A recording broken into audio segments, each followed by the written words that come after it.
আরেফ, কি খবর? ঈদুল আজহা তো সামনে, কোরবানির কি প্রস্তুতি? আলহামদুলিল্লাহ ভালো। হ্যাঁ, আব্বু বলছেন এবার আমরা একটা গরু কিনব। আমরাও অংশ নিচ্ছি এবার। আহ, দারুণ তো। আমরাও একটা গরু নিচ্ছি। কোরবানির সময়টায় একটা আলাদা আনন্দ লাগে না বন্ধু? অবশ্যই। শুধু আনন্দ না, এটা আমাদের জন্য একটা শিক্ষা, ত্যাগের শিক্ষা।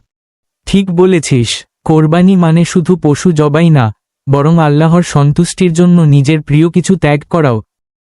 হ্যাঁ, আর গরিব দুঃখীদের মাঝে মাংস বণ্টন করার মাধ্যমে সমাজে সমতা ও ভালোবাসার বার্তা ছড়িয়ে পড়ে। আমাদের পাশের বাসার চাচা নিজেরা কোরবানি না দিলেও প্রতিবছর অনেক পরিবারকে মাংস দিয়ে সাহায্য করেন। ওটাই তো বড় ব্যাপার। একদম। আসল বিষয়টা হলো নিয়ত। আল্লাহ তাকওয়া দেখেন, পশু নয়। হাহা, ঠিকই বলেছিস। তাহলে তোদের কোরবানির দিন দেখা হবে ইনশাআল্লাহ। অবশ্যই। কোরবানির পর একসাথে বসে খাওয়া দাওয়া করব ইনশাআল্লাহ।